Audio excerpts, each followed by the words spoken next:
Another thing is that these laws are quite complicated. And every detail makes a difference. And therefore, whatever I say, don't take as halakha pesukah in any real case, because each real case has its own small details that may make a serious difference in what the halakha is. But just in general, some general comments. Obviously, you know the shiur is Kollel Yismach Yehuda ben Clara Shalom, a great tragedy that happened in our family and in the family of the Sephardic Kehillah of Toronto, and there should be Kollel Yismach on the Shloshim. I'll speak at the end a little bit. So the Gemara says, just as an introduction, Kol hakovesh sechar sachir over b'chamisha lavin ve'aseh. This is a serious transgression when you don't treat your employees properly. And a person can transgress 5 lavin. Yeah, Gemara says, Mishum ba ta'ashok et re'acha, do not cheat your friend. Tigzol, do not rob. Batashok sachir ani, don't cheat the poor employee. Umishum baltalin, do not leave a worker's wage with you overnight. Umishum beyomot tetzecharo, and that you shall pay him on the same day. Umishum lo tavo alav hashemesh, that the sun shall not set upon him. Yeah, this is what a person is over on a simple, small detail of just owing an employee something, or something that an employee has a right to, and one is taking it away. The Gemara says, and it's brought down in Shulchan Aruch, interesting, yeah, Kol hakovesh sechar sachir keilu notel nishmato. And the Shulchan Aruch brings it, plain halakha, as if you take away his soul. Is a Jew and a goy? Hold on, good question. Yeah? So it says, Ke'ilu notel nishmato, because the Gemara says, brings the pasuk, Ki elav hu noseh et nafsho. Yeah, he's lifting up his soul to his employer. Yeah, he's dependent on him. And he trusts. And therefore, you can't come and take away anything that is his, and it's over on the Chamesh Lavin and the Aseh. Yeah? Shulchan Aruch in Siman Shin Nun Tet says clearly, Asur ligzol ve'la'ashok afilu kol shehu ben miYisrael ben miGoy. You cannot cheat even a kol shehu. Simple perutah. Yeah? Now, no cheshbonot that we can make on our own and say, okay, you know what, it's not a big deal, you know, so what do I owe you, $100? You know, like, people have this tendency to make small all these things. So, it's not so. You should know on the side that it seems to be that the Rambam and the Shulchan Aruch hold that the Isur of cheating a goy, yeah, is also an Isur d'oraita. Yeah, other Rishonim disagree. Yeah. So you know this. It doesn't say in everything. It doesn't say lo ta'ashok re'echa. You understand? It says only in one of the places. It's not. Not all the pesukim are talking. So you know the question is how many lavin you're over, but you should know that it's not that about pashut either to say okay, you know, he's not Jewish, so I'm not. It doesn't work that way. So what we're going to try to do is just to establish in the little time that we have and the vastness of the topic, just to establish what constitutes hiring and what constitutes firing, or what circumstances bring you to either one of them. So, first of all, let's talk in the proper way, not in the devious ways that may end up after. Yeah, but if somebody wants to do things lechatchila properly, like everything in the Torah, you require a kinyan. There's nothing that a person should do that is not confirmed by a kinyan. And hiring should be done by a Kinyan. I'll soon tell you that there is Rishonim that hold that you don't need a Kinyan, but you have to see what the circumstances are. But there should be a Kinyan that takes place, to establish that now you are hired. A Kinyan, as we know, for Po'alim, Sechilut Po'alim, it's pretty much the same Kinyanim.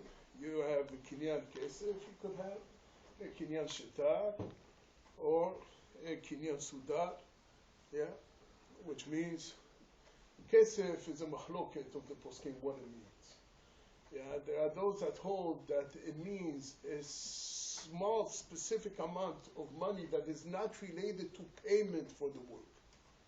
There are those that hold that you need that. That means Vadai, those that hold that any partial payment of the work, that means I come, I make a deal with you, you're going to work for me, and they give you an advance, so that would be a kinyan. There are those that are mahmir and they hold that there should be more than just an advance there should be a kinyan kesef, like every other kinyan kesef. When you marry a wife with kinyan kesef, you don't make a cheshbon of what I owe you, what you owe me. It's a gift, It's something new that I'm giving you. So there are those poskim that hold that also. But if it is a shtar, we understand what a shtar is. Kinyan sudar, to give a handkerchief or anything that you own. These are the kinyanim. Most poskim hold that these kinyanim will establish two things. Will establish that we have now a working relationship. I work for you, you're my boss, and will establish the conditions of work. Which means that one thing says, we're not bound to each other. Once you make a kinyan, we are bound to each other. I can't walk out on you, you can't walk out on me. There is a relationship here that bonds us. When you say kinyan, that goes with the shtar, or just a verbal agreement? Okay, we'll talk about verbal agreements. But right now, when lechatchila, it's better to avoid all the problems that you're going to have after. It's better to have a kinyan with a shtar. Or a shtar, or kesef, or sudar, anything that you want, any of the ways of kinyanim. But that's a verbal. No, that's not verbal. That's kinyan. Verbal means I talk and we sit down, we have a meeting, we talk and we walk out and nothing happened. And I expect you to come tomorrow to work, and you expect me, to pay you tomorrow. That's what it is. You don't have a contract there. No contract. Right. That's how something of value. Verbal means that there is no contract. That's a start. It's a start. And who's going to approve, or who's going to prove that there was a verbal one? There isn't. So that's why you'll see what the halacha is, right? So that's why I'm talking lechatchila. Solve all your problems and make a kinyan. Make a kinyan. You're serious, right? I mean, you're serious people. You're not hiring somebody to fire him tomorrow or to take advantage of him, right? You're hiring him because you want to go into a serious, truthful relationship. So make a kinyan. Make a kinyan. Because if you don't make a kinyan, and by the way, I want you to know that when it comes to a shtar, this I mentioned the last time I spoke, the shita of the Ramban. It's brought in the Chuvot al-Rashba, Amiyuchasin, the Ramban, that a person never has an out by saying, I didn't understand what I signed. Okay, that's the rule. You sign a contract, even if you sign it in Chinese, and you have witnesses that know that you don't know Chinese. No lie about that. You really don't know. You don't know what the contract is. The Ramban holds that the moment you sign a contract, that means that you were somech, on the people that wrote the contract. Even if you don't know how to read, it used to happen that people didn't know how to read, and you put the contract in front of him and he signs. So what, is that a claim every time that somebody is illiterate, which was a high percentage of people, that you can say, you know what, I don't know how to read. It's not. So, take it all the way, right? As much as you understand that, you have to understand everything else. That it's an important thing to know that if you sign a document, you will never have an out to say, I didn't know what I was signing. So it's quite a commitment to sign a shtar. Then, in the Kinyanim that we have the most probably practical of Kinyanim when it comes to this. It's a Kinyan of Situmata, yeah, which means that there is a Minhag Socharin, Minhag Tagarin, whatever you want to call it. There is an established conduct and established ways of relationships that are defined already by the market itself, the people that work there. And there are ways of Kinyanim that they very much are accepted. In some places, a shake of a hand, yeah? Even by us, the Al-Kaf is not a simple thing, right? But in some places, a shake of a hand is as much of a commitment as any other thing that any other Kinyan that you would have. And whatever other forms of Kinyanim that may exist. And when it comes to Dinei Mamonot, we're very much somer on what goes on in the market. This is most important to know, that people will only sign or agree, even if it's a verbal agreement, they will agree only to something that their mind adapts to, something that they're used to, something that they know that this is the norm. They will not sign or agree on something that is not normal in the society that they live in. Yeah, so you have to understand that there is norms that will give it the same strength of a kinyan of Sitimutad, which will mean you following whatever the circumstances are. I'll tell you, there's something interesting that I thought once. I don't know Halacha what it is, but when you have a circumstance like this of Situmata, then even the tokef of a shtar, even the value of a shtar has to be questioned accordingly also. For example, what I mean to say is like this: we made a deal in whichever form, yeah, it's accepted in the world that we live in, yeah, and the deal is on, and we have a contract of some type, whether it's a written contract. There's a kinyan here. There was a kinyan that you're doing for me this and I'm doing this for you. Yeah. Now there are times that especially here in Safadin, you could have circumstances where the bedin can force somebody to finish a job. Yeah. It could happen. It's not easy to do, by the way, as we'll soon see. Yeah, but it could happen that the bedin in certain circumstances, yeah, by Poel, especially by Kablan, especially, yeah, there are certain circumstances that the bedin could force.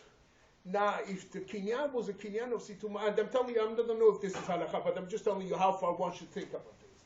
That if the kinyan is a kinyan of Situmata, I have to check what value that contract has in the civil court, which means that there may be certain circumstances where we have a contract and I don't keep my side of the contract is batel. If that's the law in the country, if that's the civil law that we no longer have a contract because I broke the contract, so the bedin forcing somebody to work, yeah, is contrary to the kinyan that they made. You understand? Because the bedin is assuming that the contract never ended, right? You stopped working, I don't care. There was a contract here and I'm going to force you to work. But if that's not what happens in civil law, and we have to check because different countries have different, and maybe even different trades have different understandings of what it means to have a contract. In other words, let's say the custom is that even though he breached the contract, but there's a verbal understanding to continue working until otherwise. Shouldn't that override? If there is such a verbal understanding. If there isn't, if That's there is right, an it really understanding depends that on the the moment you walk out, you see there are times that who you think is the victim may not be the victim. You understand? There are times that I hire a worker And I'm not happy with him, and I'm stuck with him, and I'm hoping that he walks out. You understand? So I don't want the Bedi to come and tell me, no, he has to finish your job. There are times that I'm happy that he's not finishing the job, let somebody else finish the job because I don't like this. Yeah? You understand? Like in a Bedi, you have to think different than day-to-day life. You know, cheshbonot of people are. So it may be to his interest that, that the Bedi says, no, the contract is finished. Yeah? And if that's really what a civil contract constitutes, that when somebody breaks it, there is no longer a contract and we have no duties to each other, it may be beneficial to somebody to use that. So I'm just trying to explain to you that my point on this, besides the knowledge of what we're saying, is simply that don't take lightly what the civil law is when you're making the whole kinyan is a kinyan that only is based on a civil expression of that. Okay, good. So there are halachot, you'll go through the Shulchan Aruch and you'll see, of many circumstances where a kinyan, and by the way, when I'm talking about a kinyan, that means you're bound, yeah? You understand that, right? So a kinyan will take place ipso facto, yeah, without you actually doing anything with the kinyan. The Ramban holds, for example, and that's the halacha, techilat melacha is a kinyan. I met you in the street. What do? You're a plumber. I have something to fix in the house. He comes to the house. That's all I said. He comes to the house.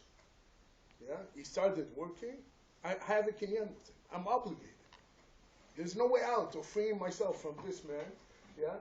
For what and it doesn't matter what I discussed with him, what I didn't discuss with him. Hatchalat melacha constitutes a kinyan, and I'm bound now by whatever this person made. So you cannot change your mind once he walks into your house. Hold on, yeah, I'll tell you more. Yeah, the Shulchan Aruch in Shin Lamed Gimel says clearly that not only is Atchalat Melacha, yeah, even if he showed up to work, he didn't start working yet. You hired somebody for a store to come and be an employee in the store. He didn't start working. The first day, he walks in. He says, here I am. You got a problem. He's your employee. And you can't say, okay, I don't want you. And you didn't start yet. Yeah. According to this, yeah, going to the place of work is enough. Yeah. Another way of Kinyanim, for example, that the Shulchan Aruch discusses, it's the Ramaz Shita, that if I bring tools to your house, or I even send tools to your house. So you stopped me in the street, you told me come fix my desk. Yeah, I bring you my carpentry tools. Or I send my employee to take the tools to your house. Yeah, you're finished. You're stuck with me. Right? I have to come and do the work, yeah, because of, yeah, Kollel Umanut, yeah, the Balabayit cannot be Choser like the Rama says. Right, and so far so that the Taz says that even with the Kinyan Chatzer, yeah, even the fact that these tools are in your house, even if you, the Baal Habayit, you did not even do any Maaseh Kinyan, the Chatzer is koneh, your house is koneh, and now the tools are there to stay. Yeah. So these are ways of obligation. Yeah. Now, I'm not telling you it's simple. This maaseh of the Kollel Umanut is not the Dama Pashut. The Netivot is Cholek on the Dama. Yeah, you learned, yeah? You saw him. Tell me, actually, something that you learned. Yeah, the Netivot is Cholek on the Dama. The Chazon Ish, as a result of that, holds that the whole thing is Fikad Edina. Yeah, so you have to deal with it as a Safek.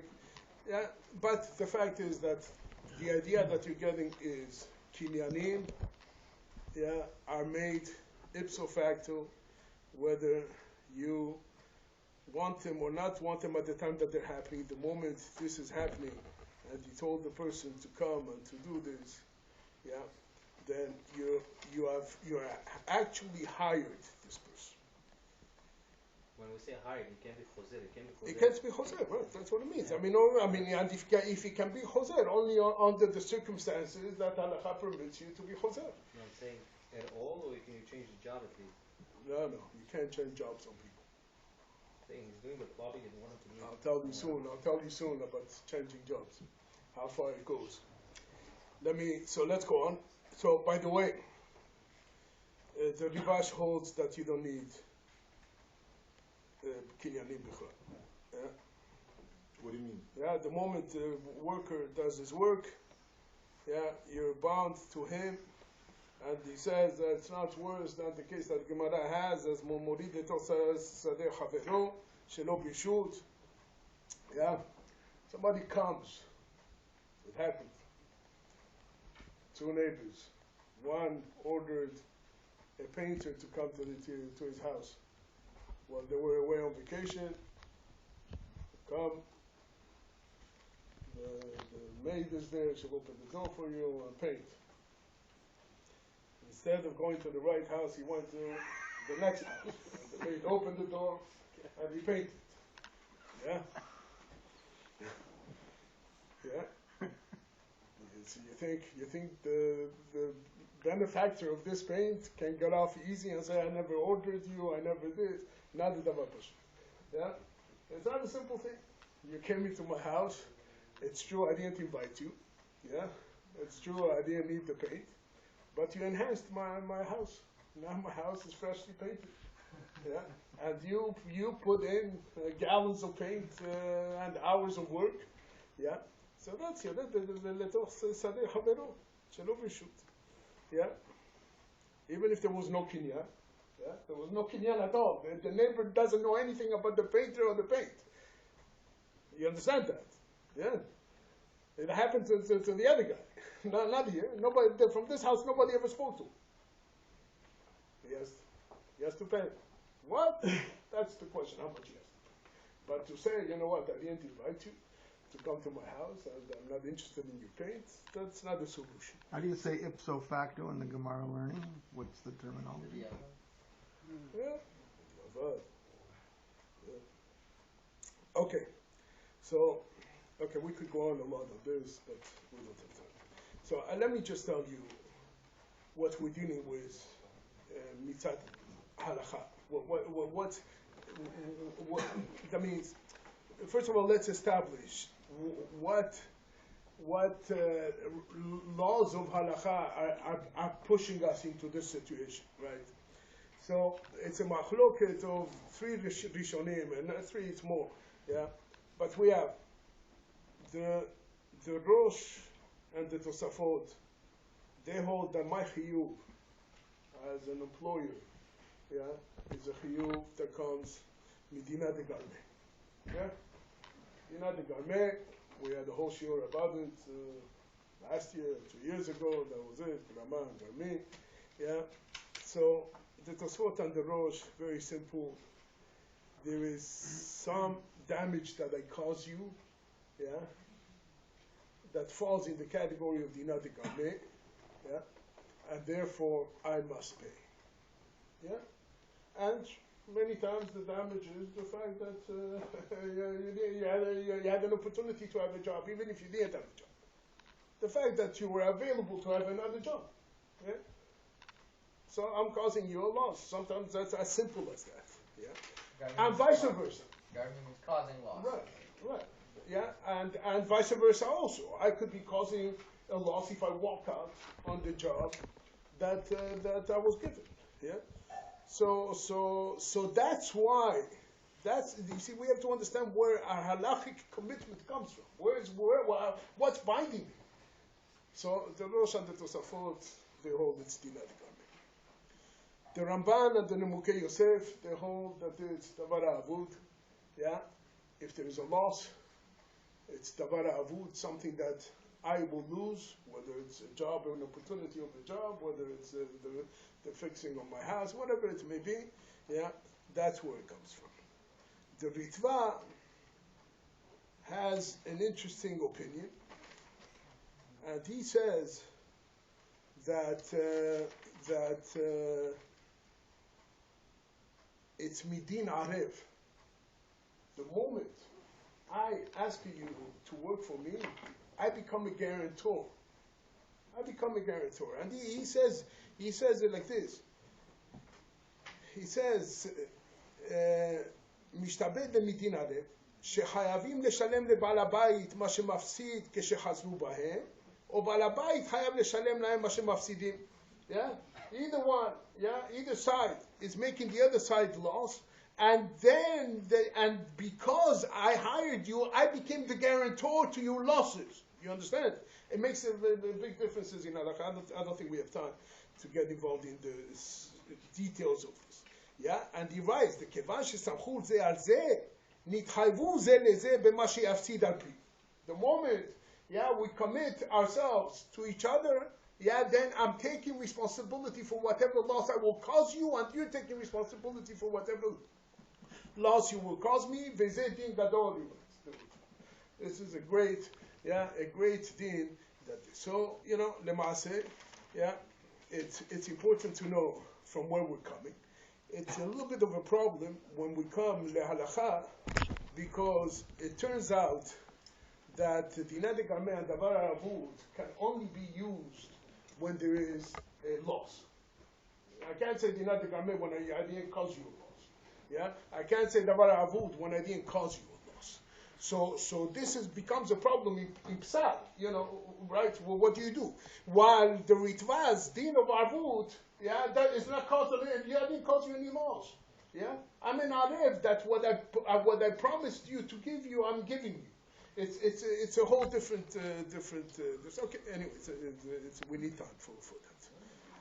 So this is the basis of all these halachot. Like he says, it's a davar gadol, and he writes that this is the whole basis. The Ritva writes that this is the whole basis of Schirat HaPo'alim. It's based on all this. So we have this like this.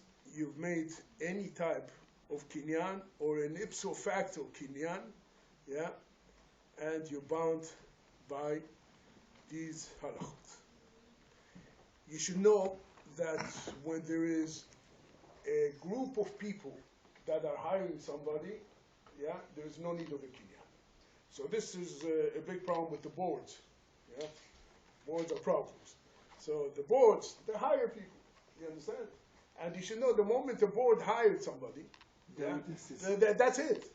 It's the kinyan is done. Even if the guy's in Europe, and you haven't met him, you hired him, What's the koach? Well, why?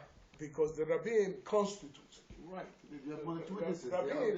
Rabbim constitutes a kinyan where, like you have shiva tu ve'ayir, there's the question, the machlokot go through. Who's a rabbin? How much is a rabbin? Is it tu ve'ayir? Obviously, each thing that I'm saying, we can talk for an hour. You understand? Obviously, it has all kinds of ramifications, right? But you should know that you have to be careful when you're a rabbin. You have to be very careful with that to think that. Okay.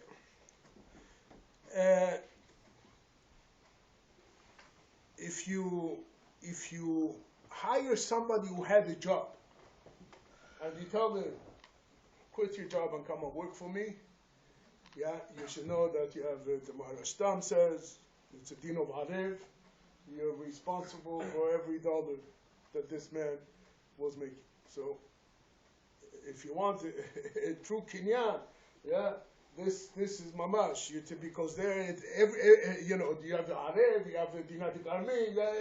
Everybody agrees that there is no solution in this case. So you should keep that in mind. For how long? How long is not a simple thing. It's not a simple thing because the question is like this. If it is a specific job that ends at a certain time, okay. So you don't have a problem. If it is a contract that has an ending, also you may not have a problem. It's not as simple as that. It's not as simple as that because there are certain jobs that you get a contract with the understanding that it's not over after the contract. No, I mean, I hire you for 2 years because I want to have a way out, but I mean, the understanding is that I want you to stay here for forever, yeah? Teachers, Rabbanim, this, thank you very much. Yeah, all that, that's certain, in certain countries, in Israel at times, they are vetek, that keeps you there forever, contract, no contract, there are circumstances like that. So you have to know. All right. Hey, Rabbi, it's a big company like IBM or a big law firm. If they hire you, is that considered Rabin? Because there's a lot of owners to IBM, or in a partnership in a law firm, there's a lot of there's 50 partners. A law firm that has partners that make a decision. Yeah. The question is, if it's a public traded company, it has different halachot. Yeah, it's not some. It's something that you may have a case. If it's a Jewish partners in a law firm, yeah, it could be a problem. Okay. All right. Let me just go. Okay. So the next issue, just to mention on the side, is the fact that at the end of the day, we have to be somech on the Minhag of the Socharim. Yeah, it's very important. Now, there also, it's not a simple thing. What constitutes a Minhag? So there is a famous machloket between the Mahrik and the Chikrenev. Yeah, what constitutes a Minhag? Yeah, so the Mahrik says if the majority of people in this business, this is how they conduct themselves. So you follow the majority. Yeah, the Chikrenev says that it has to be more than a majority. It has to spread. It has to be widespread. That this is the way you conduct business, and this is what you mean when I hire you for something. Each trade has their own ways of understanding what you're doing when I hire you. Yeah. So the question is whether that means if it's like the Chikrenev Pashat Lakol, so there is no problem. Yeah. The problem is the Marik, really, because in Halacha we say Ein olchin achar harov b'mamon. Yeah. When it comes to money, it doesn't matter what the Rov says. Yeah. Because to be motzi mamon from somebody, you understand, you cannot do it on the cheshbon. Now the 51% holds like this, So I saw that the Stechemid wants to make it that there is no machloket. One was the Marik was talking by Isur, and the Chikrenev was talking by Mamon. It could be. Whatever it is, it's not so simple that a rov is enough to constitute in a bedin. That means, I mean, it could be enough to make a deal, but to have a claim, of motzi mechavero, it's going to have to be a little bit better than the rov. Now, interesting is the many poskim that hold that even if you don't know the custom, when you make a deal with the carpenter, even if you don't know what the deals are, the deal stands according to the rules and laws of carpenters. The way they do their deal. You don't know is not an excuse. So go and find out. But it's understood that this worker, is not going to work under any other conditions than the conditions that he knows in the street. You can't claim ignorance. So do your research before you hire him. But that's how in Bedin it's not going to stand up and say I didn't know. So much so, that Ramoshe Feinstein goes a little bit further with this, and he holds that even if it is a known that people know that when you work for this guy, this is the way he does things. Now we're not talking about Minhag Medina, we're not talking about Minhag Socharim, we're talking about Minhag Ploni. But if there is such a thing as people know, when you work for so and so, this is how it works. You're expected to work under those conditions. Those conditions. So it's interesting that Minhag, the ignorance of Minhag doesn't seem to make a difference except in one place. I mean, that I saw, obviously. Maybe a million other places. But the Shach says that when the Minhag is Keneged Halacha, which could be, Halacha states many times this is what you should do, but the Minhag of the Soharim is different. Their ignorance can be a defense. Because you can say, I know what the Halacha says. So that's an interesting point. But you should know that when you hire somebody, the same way I wanted to know there is a contemporary poskim that hold that if you know something about the worker, that this is the way he deals, and it's known, the same way it's known about the employer that this is the way he deals, the same way it's for the worker. The minhag of this worker establishes a relationship, that is bound by that minhag. So if you know that this carpenter, this is how he works, this is how he gets paid, and this is what these expectations are, and the people know, right?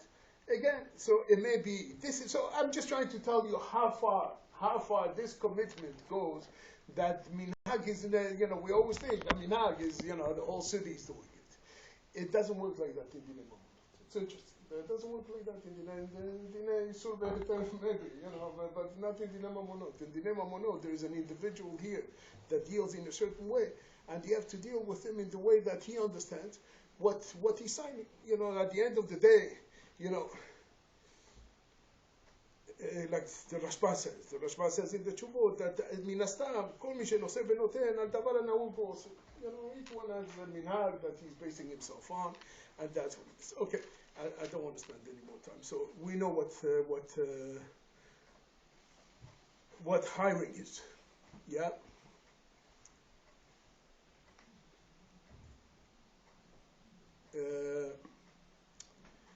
I want to touch upon another point that many times we'll see through Shulchan Aruch time and again that when the employer is responsible for the breakdown of the relationship and he has to pay, he's not expected to pay the full commitment that he had. There is a concept in Halacha that is specific to this of a po'el batel, and we find it all through, in many circumstances where you would think that the logic would demand that you pay. I have a contract with you for $100,000, and now you tell me you're breaking the contract.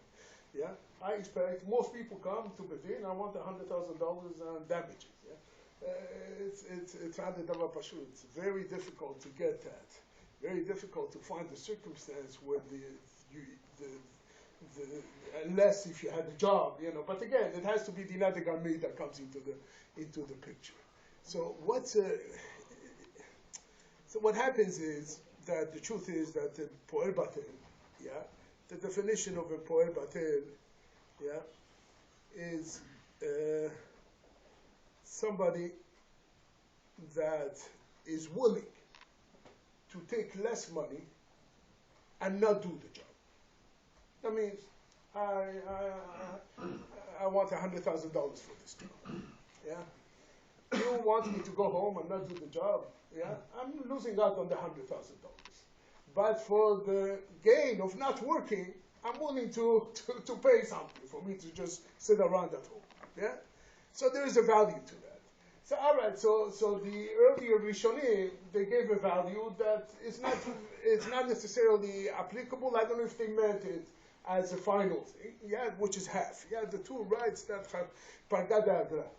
Half of his salary. You have to pay, and that means that's generally what a person would accept to say. You know what? If I have to build a house for $100,000 and I'm going to instead stay home and watch my kids, you understand, and not build a house, I'm willing to take $50,000. But I'm not willing to go away with nothing, right? Obviously, right? So that's what. But by the way, lemaaseh, it's not like that. Lemaaseh, what happens is that you have to see, the worker and the work, and you have to assess it. We don't make any more general rules. You come in, half, and you go. and that's it. It depends what the work is. It depends who the worker is. So much so that there's poskim that hold that there are workers that they so much prefer to work that you're not doing him a favor by telling him stay home. You understand? He doesn't want to stay home. So, then, for example, they bring the example of Chlusad Mechoza. Yeah, the people of Mechoza, yeah, they were tough people. The law of their halshet, if they didn't work, they became sick. Yeah? So this type of person, yeah, if he doesn't work, he's going to go crazy. He's going to lose his mind. So you're not doing him a favor by telling him stay home and they're going to pay you half. So there you will have to assess really how much is it for him to be a Kollel. Now this has a lot of applications. Some even not necessarily as the logic would tell us. For example, the Rashba has a tshuva of a melamed, a teacher. So what used to be is that the teacher used to teach in his home. And he used to gather, whatever, 10, 20 talmidim, each one had a number. And that's what made it viable and feasible for him to teach. Yeah? You walk out, you don't send your child to the teacher, and you tell him, I'm not going to pay you. You know, I'm not sending my child, I'm not going to pay you. Or I'll pay you, yeah, like a boy and pater. Yeah? Because this man cannot take off and sit at home. Look at the logic. Yeah? Because he's forced to teach, because he has another 19 students to teach. Yeah? He does not fall into the category of poel pater. It's an interesting, it happens all the time. You know, gananot, you know, they have guns at home, play groups, and somebody walks out, you know. And, you know, under those circumstances, you can't tell them, stay home. Wait a minute, I can't stay home, I'm working. Now you're making me lose my money that I had a cheshbon for me to make my business viable, this gun or this school, yeah. And you're not, you're this. So it's interesting that you cannot call a working, like our logic will tell you have nine students. You're not without the parnasah. So how much damage am I causing? Right? The damage, the full damage. Because you cannot offer me. It's an interesting tshuva terashba. So,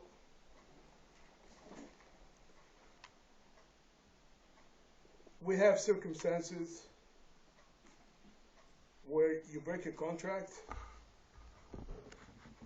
and the halacha is that the person can go and get another job.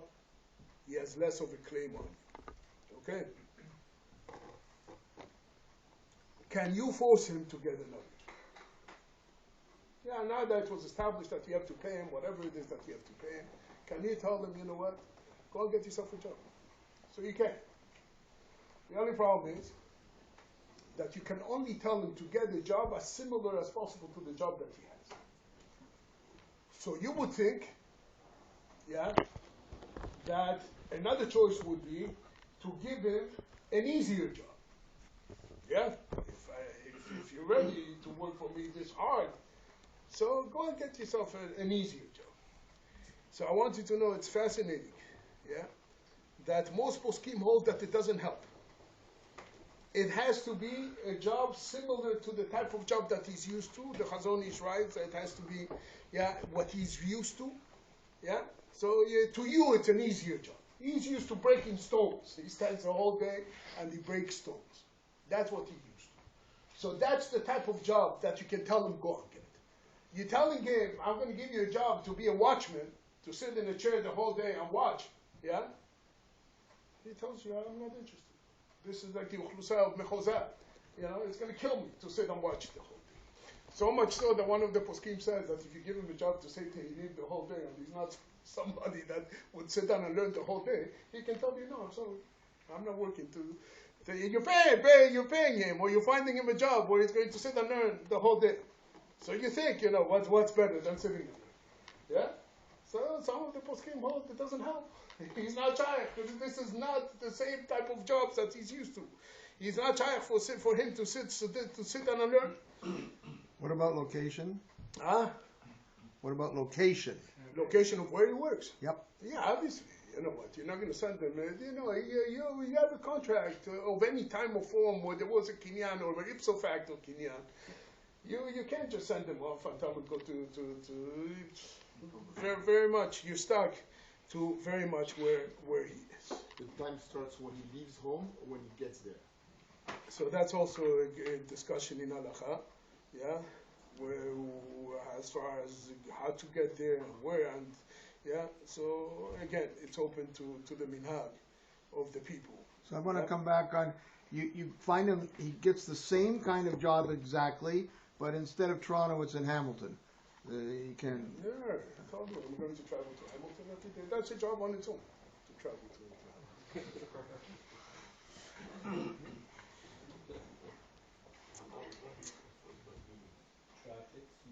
Yeah, everything. Like, I mean, in the same city. It's downtown. In the same city, yeah. So Downtown is logical. downtown in Toronto, I'm telling you, if somebody comes, from my own feeling, if somebody came to the Bedin and said, you know, I used to live and work next to my house and they're sending me downtown, I'll say, you know, that, let them pay. Downtown in Toronto? It's hard. It's Yeah, but that's the Minhag of a lot of the workforce works downtown. All right, but maybe this man, you have to see, that's what I'm saying, that you have to do what the Rabbi says, that you have to check the job, the type of job that he does.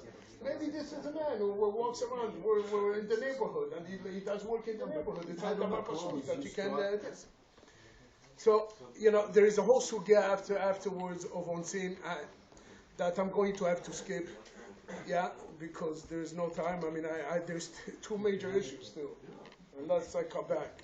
But there's two major issues of. Right now we'll be talking about hiring and firing by the. We have to talk about firing. What allows you to fire, and we have to talk about quitting, also. Yeah. So I don't know that we have time for all this. So we're going to have to leave it for another day. I just want to mention that there is a way out, yeah, with Unforeseen. So if you look at Shin Lamed Dalet, yeah. It's a way out for who? Now what happens? הסוחר את הפועל להשקות השדה, yeah, הוא פסק הנער בחצי היום, yeah. So there is circumstances where you hire somebody with good intent, and circumstances happen, yeah. And this is what we find most today. A lot of Unforeseen people that really had good intent when they hired somebody, and then business didn't go. Business didn't go. Things didn't go right. I mean, here we're talking about going, you know, with the river, the case of the Gemara and the Shulchan Aruch is the river is running. All of a sudden, in the middle of the day, the river stops running. You can't, you know, you're trying to irrigate. That's your job. Yeah, but okay, obviously it's applicable to us in every day. Every day the river, unfortunately, the river stops running, and people have to be laid off and so on. So there is a whole Simani Shulchan Aruch, yeah, where. In simple, you know, if the one of the simplest rules is very simple. If it is something that could be predictable, and the worker himself could have predicted it, then the employer is pretty much free. If it's something so predictable that the employee himself would understand. So sometimes in trades, in people in business, in stocks, and this and the other, they know that the trend is bad. They know that things are going bad. The same employees that you're hiring, they know that there is a recession. You know, so that's really what you have. One of the major rules is going to be what's going to establish. An opportunity for you to say, you know, I didn't expect this. This is something, because that's the only time that you would be in any way exempted, yeah, somewhat, yeah, if you can prove that it's something, an honest that you could not have predicted. You, the employer, yeah. Now, if it is something that you both, the employer and the employee, expected, so then really, obviously the damages are different. Yeah, the consequences are different. But if it is something that only, for example, the employer knows because he knows his business, he knows. Yeah, you hire somebody on a commission to work in January and February when people don't buy. I mean, you know, you know what's going on in your business, and you should have known, and you shouldn't have hired me. You know, at a time when it's weak, at the time where there's no commissions or whatever it may be. Examples like this, there's by the hundreds. There's onsim that are circumstances of life that you're stuck, and some of them I want to tell you, you know, one of the sad cases that I'm involved with. It's a couple of schools that closed down in Toronto. Yeah, so you have a whole staff. Yeah, and so what do you do with them? Where do they come? Yeah, could somebody have predicted it? Did they not? Did the teachers know as much as the principal or the board that things were bad? Like there's so many issues that go into this. So they have a claim. We had the unfortunate case that we had in Toronto is that a teacher was fired one summer, and the next summer the school closed. What happened is that the teacher that was fired intended to come to Bedin. It took time until she came to Bedin. It took time until Bedin met. Yeah, and very close to the closing of the school, the case was heard in the Bedin, and we decided that there was wrongful dismissal. Yeah, and she deserves compensation. So she gets compensation, and the school closes, and all the teachers are very happy knocking at the door of the Bedin. You understand? She got compensation, so we want compensation also. And some people took it very much to heart. Till today, they're still terribly bothered, thinking that there was different standards. And the difference is that one was an honest. Yeah, closing down the school was constituted a high level of honest. Who thinks of a school closing down? You know, every school has problems. Every school has difficulties raising funds. Yeah, every institution, right? But who would have thought that it would get to the point of closing down, whether it's from that or because of the lack of children and so on? Yeah, and the first case was not a case of honest. It was a case of wrongful dismissal. But you know, when you're dealing with one person getting compensation and 20 others not getting, you know, and it happened to be at the same time, I don't think we lived it down yet. And it's straightforward what we're talking about. Straightforward halakha. That there's a big difference when there's an honest, when there is such a, you know, or there isn't. So this is okay. So we only spoke about hiring. Yeah, I do want to speak about firing and this another time. I just did want to, you know, since this is Leilui, Yehuda and Clara alav shalom, with the difficulty and the sadness and the grief of everything. So obviously, every hour of the day you're thinking about him. And as I was preparing these halachot in the last couple of days, so much came to my mind that would be applicable to him. And I said, you know what, for that you need the rashot and the rashot, but I figured at least something to say. It says like this, halacha here, socheret hapoel imlacha yedua. A person who hires a worker for a specific job. V'nishnema b'chatzi hayom, and the job is finished in a half a day. Im yesh lo melacha kemota o kala mimena oseh. If the employer can give him a similar job, yeah, then he must do it. That means, as a matter of fact, in the other siman it says that the poen himself asks, "Teni melacha, yeah, give me a similar melacha." So noten lo secharo kepoel batel. Yeah, he gives him a sechar like a poel batel. Ve'im haya me'achofrim or ovdei adama. However, if he is from those that dig and work the earth, וכיוצא בהם, people like that, שדרכם לטרוח הרבה, that they're very used to toil, ואם לא יעשה מלאכה יחלה, and if he doesn't do his melacha, he can become sick. Noten lo kol secharo meshalem. He gives him a full sachar. So I thought that mamash, this is what happens. Yehuda was a poem that came, and he was an excellent poem. He was an excellent poem that the maskil, the ma'abid took him b'chatzi hayom. At the end of the day, he came for a specific melacha yedua.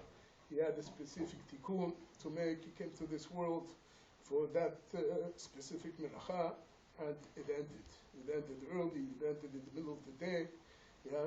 So HaKadosh Baruch Hu, who's the Baal Habayit, has to give him a tzachar because he was me'achofrim of the Adama.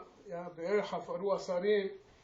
This was a person who learned Torah his whole life, and he devoted himself to digging, to understanding the Torah.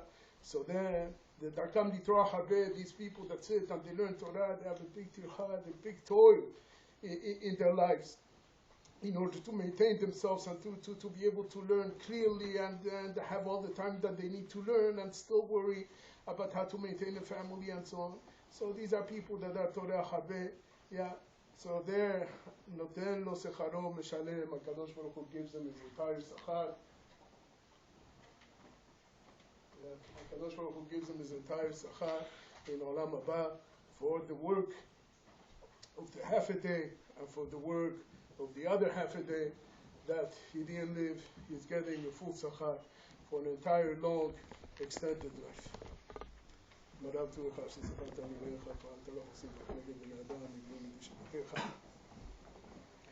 ונח על אדניך תשכם טוב שמי שבטוב יאמר מבעדו סוף דבר הכל נשמע היתר למרע ובזכות השמות כי זה כל האדם ומוכן לכונה בשביל העליונה תחת השקלה ומעלה כשמותנו כזאת מגיע מפעילים וחיבוץ החמים חפרת השמים וחכתי שהפרת ישר וחמלה וחמינה מנפסו שוכן מהונה וכו' הכתב עליך יעלום הבא שם תמנת מוכיסה ושבעה נפש כבוד השמתו ליהודה בן קלרה שהמחת בקידת חודשו רוח אדוני תניחנו לבעלי ידידי פתאום מהמעד כיבות עלם עלי שבעיה בערה מעבר החמור יחוס החול עליו ויסור יסורחים נשמתו ויסיר כל מנוחתו אדוני ונחלתו ילווה לו בשלום ומשכבו לשלום והוא בכל בן ישראל השוכנים עמו כבר רחמי יוצא יכול וכן מיד אסון ולא מאמן בחנניה בן קשה אומר יצא כדי שומעים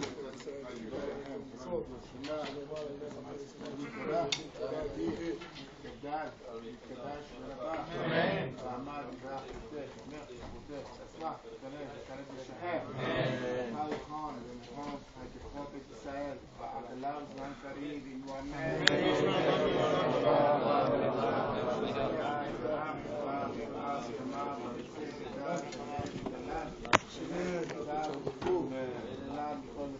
שאתה תפעת ממתה, גם לרמה במונה, על ישראל, והבנם, וגאון מעקות, תלמידי תלמיות, ועלים ועשים, ואתה כבשה, היא ואתה, ואתה ואתה, ולנו, חורשים האחינה, היזה, וחי, לכם, ורחמי, מכל ישראל, ושל רעב, ועלו אמן, ואיש אמר נשמיה, חי וצבע, שואה ולחמה, וצבע ורפואה, כולם, ופרה, ורבה והצלה, רב המוסעי,